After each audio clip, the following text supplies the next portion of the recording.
या मालिकेच्या आजच्या भागात आपण पाहणार आहोत, सोहम कंपनीच्या सोशल मीडिया टीमसोबत बोलत असतो आणि त्यांना सांगत असतो की आपल्या या स्पर्धेचं नाव रूपम मॉडेल हंट असं असेल आणि या स्पर्धेत ज्यांना पार्टिसिपेट करायचं आहे त्यांच्याकडून आपण 30 सेकंदाच्या रील्स बनवून घेणार आहोत आणि त्या रीलमध्ये भारतीय नारीचं आंतरिक सौंदर्य ही आपली टॅगलाईन हवी आणि मग त्यानंतर त्या रील्सच्या माध्यमातून आपण आपल्या ब्युटी सोपसाठी एक मॉडेल फायनल करणार आहोत आणि मग त्यानंतर तो आणि बबलूसुद्धा कामाला सुरुवात करतात. पण त्यांचं सगळं बोलणं ती तारा बाहेरून ऐकत असते आणि ती खूपच खुश होते. त्यानंतर मग दुसऱ्या दिवशी सकाळी जेव्हा तिलोत्तमा पेपर वाचते तेव्हा तिला त्या पेपरमध्ये सारंगने आयोजित केलेल्या त्या स्पर्धेबद्दल समजतं आणि तिला मोठा धक्काच बसतो. त्यानंतर मग ती लगेच तिचा मोबाईल चेक करते तर अनेक तरुणींनी त्या स्पर्धेत सहभागी होण्यासाठी रील्स बनवलेल्या असतात आणि ते सगळं काही पाहून तिलोत्तमाला आश्चर्य वाटतं. तितक्यात ऐश्वर्या त्या ठिकाणी येते आणि म्हणू लागते की मॉम, तुम्ही हे सगळं बघितलंत का? आणि त्यावर तिलोत्तमा चिडून म्हणते की हो ऐश्वर्या, मी तेच बघते. त्याचवेळी मग नील म्हणतो की हे बघ आई, मला यात ना काहीच चुकीचं वाटत नाही आहे. उलट मार्केटिंगसाठी सोशल मीडिया हा उत्तम प्लॅटफॉर्म आहे आणि सारंगने ना त्याचा अगदी व्यवस्थित वापर केला आहे. पण तिलोत्तमा म्हणते की सारंगने नाही तर त्या मुलीने माझ्या सारंगचा बरोबर वापर करून घेतलाय. तिच्या डोक्यात नेमकं काय सुरू आहे काय माहिती. आणि त्याच वेळी ऐश्वर्या तिलोत्तमाला हे सुद्धा सांगते की या कॅम्पेनसाठी त्या जगन्नाथने फायनान्सर दिलाय आणि हे ऐकून तिलोत्तमा तर अजूनच चिडते. तर ऐश्वर्या आगीत तेल टाकत म्हणत असते की शेवटी त्या जगन्नाथला आणि या बावळट मुलीला जे करायचं होतं ना ते त्यांनी केलं. सारंग शेवटी तुमच्या विरोधात गेलाच. आणि ते ऐकून तिलोत्तमा चिडून म्हणते, पण आता काही झालं ना तरी सारंगला माघार ही घ्यावीच लागेल. मला लवकरच कळेल की माझ्याशिवाय तो या मार्केटमध्ये टिकू शकणारच नाही. आणि तिलोत्तमाचं असं बोलणं ऐकून ऐश्वर्या तर खूप खुश होते, पण नीलला मात्र वाईट वाटत असते, पण तो काही करू शकत नाही.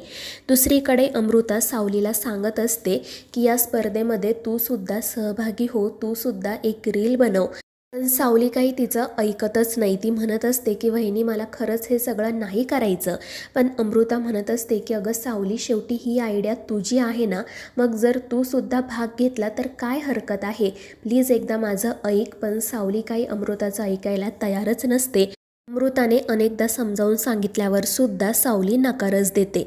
तर दुसरीकडे ऐश्वर्या तिलोत्तमा बोलत असतानाच ती तारा त्या ठिकाणी येते आणि ती तिलोत्तमाला म्हणू लागते की मॉम, सारंग दादाने ही जी स्पर्धा आयोजित केली आहे त्यामध्ये मलासुद्धा भाग घ्यायचा आहे. आणि हे ऐकून सगळेच जण आश्चर्याने तिच्याकडे पाहू लागतात. ऐश्वर्या तर तिच्यावर खूपच ओरडते आणि म्हणू लागते की सारंग हे सगळं मॉमच्या विरोधात जाऊन करतोय, तुला माहिती आहे ना, आणि तुला त्याच स्पर्धेत भाग घ्यायचा आहे का? तर तारा म्हणत असते की हो, मला हे सगळं माहिती आहे आणि म्हणूनच मी मॉमची परवानगी घेण्यासाठी इथे आली. मला त्यांच्या मनाविरुद्ध जाऊन काही करायचं नाही आहे, पण मला या क्षेत्रात करिअर करायचं होतं, म्हणून मग मी तुम्हाला विचारण्यासाठी आले. आणि हे ऐकून तिलोत्तमा म्हणते की ठीक आहे, जर तुला या स्पर्धेत भाग घ्यायचा असेल तर तू नक्की घे. त्यामुळे ती तारा तर खूपच खुश होते. तर ऐश्वर्याला आश्चर्य वाटतं. तर तिलोत्तमा म्हणत असते की जर आपल्याच घरातील व्यक्ती या स्पर्धेमध्ये उतरली तर आपल्यासाठी गोष्टी खूप सोप्या होतील. त्यामुळे मग ऐश्वर्या गप्प बसते. तर दुसरीकडे त्या जयंतीला सुद्धा या स्पर्धेबद्दल समजलेलं असतं आणि ती सगदेवची काळजी घेण्याचं सोडून रील शूट करण्यासाठी बाहेर येते. आणि मग त्यानंतर ती एका मुलीला हॉस्पिटलमध्येच तिची रील शूट करायला सांगते. रीलमध्ये तर ती अगदी रडत म्हणत असते की तुम्हाला तर माहिती आहे ना, माझ्या नवऱ्याला पॅरालिसिसचा अटॅक आलाय, पण मी काही त्याला सोडून गेले नाही. उलट मी इथे त्याची सेवा करते आणि हेच आहे भारतीय नारीचं आंतरिक सौंदर्य. आणि मग त्यानंतर ती हसतच रील अपलोड करते आणि म्हणते की आता या स्पर्धेची विजेती तर मीच होणार, जयंती कोटलवार भागवत. आणि मग ती हसतच तेथून निघून जाते. दुसरीकडे सारंग, बबलू आणि सोहम महिलांनी ज्या रील्स अपलोड केलेल्या असतात त्या रील्स एक एक करून बघत असतात आणि त्यांना ज्या रील्स योग्य वाटत असतात त्यांची ते बाजूला नोंद देखील करून ठेवत असतात.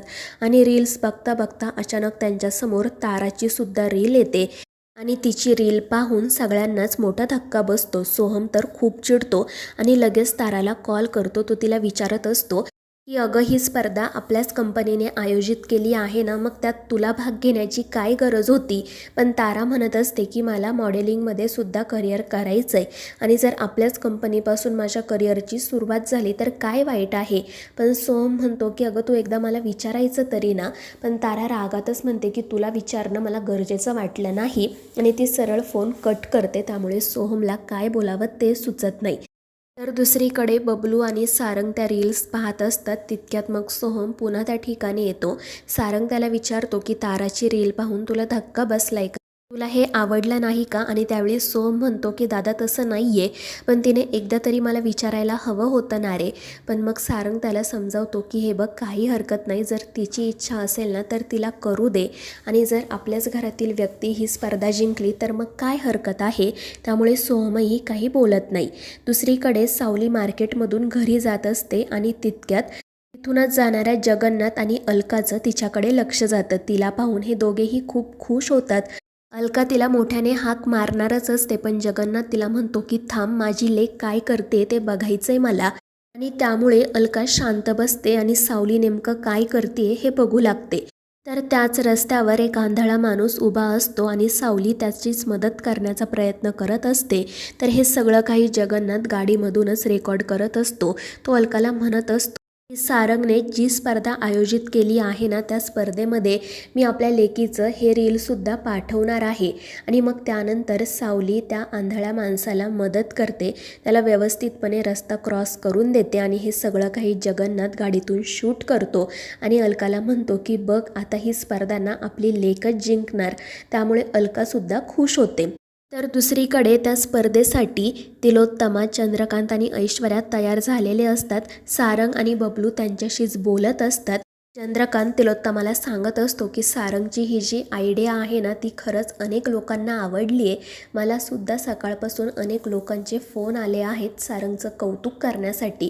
पण त्यावेळी तिलोत्तमा जास्त काही बोलतच नाही. आणि मग त्यानंतर सारंग तिला सांगतो की आई आता थोड्याच वेळात स्पर्धेला सुरुवात होईल आणि या स्पर्धेसाठी तू आणि मकरंजी जज असणार आहात. पण ते ऐकून तिलोत्तमा म्हणते की जे काही घडलं त्यानंतर तुला खरंच असं वाटतं का की ते मकरंजी इथे येतील म्हणून. आणि त्यावेळी सारंग म्हणतो की हे बघ आई, मी त्यांच्याशी काही चुकीचं वागलेलो नाही आहे, मी फक्त माझे विचार त्यांना सांगितले आणि मुळात मला जो विचार जगाला पटवून द्यायचा आहे तो जर मी तुम्हा दोघांनाच पटवून नाही दिला तर मग काय अर्थ आहे ना. त्यामुळे आता तुम्हीच दोघेजण या स्पर्धेसाठी जज असणार आहात. आणि त्यावर तिलोत्तमा खुश होत म्हणते की ठीक आहे. आणि मग ते सगळेजण स्पर्धेच्या ठिकाणी जाण्यासाठी निघतात. पण त्यावेळी ऐश्वर्या मात्र मनाशी म्हणत असते की या सारंगला कळतच नाही आहे की जर तिलोत्तमा जज असेल तर ताराच ही स्पर्धा जिंकणार. तो स्वतःच्या चक्रव्यूहात अडकला आहे. त्यानंतर मग रात्री सारंग आणि सावली बोलत असतात. सावली खूपच नाराज असते आणि सारंगला म्हणत असते की मला कधी कधी असं वाटतं की माझ्यामुळे तुमच्यामध्ये आणि तिलोत्तमा मॅडममध्ये अंतर वाढतंय. तुमच्या दोघांमध्ये माझ्यामुळे उगाच वाद व्हायला नकोत. आणि त्यावेळी सारंग म्हणतो की हे बघ असं काही नाही आहे, फक्त आता होतं आहे असं की माझ्यामध्ये आणि आईमध्ये वैचारिक मतभेद निर्माण झालेत आणि थोडासा काळ गेल्यानंतर हे सगळंसुद्धा ठीक होईल, तू नको काळजी करू. आणि कसं आहे ना, या जगात दोन गोष्टी शाश्वत आहेत, एक म्हणजे मृत्यू आणि दुसरा म्हणजे बदल. आपण कितीही थांबवण्याचा प्रयत्न केला ना तरी बदल हा घडणारच आणि तो बदल आपल्याला स्वीकारायला सुद्धा हवा. आणि त्यावर सावली फक्त हो म्हणते. तर मित्रांनो, या मालिकेच्या पुढील भागांच्या अपडेट्ससाठी आपल्या चॅनेलला सबस्क्राईब करा.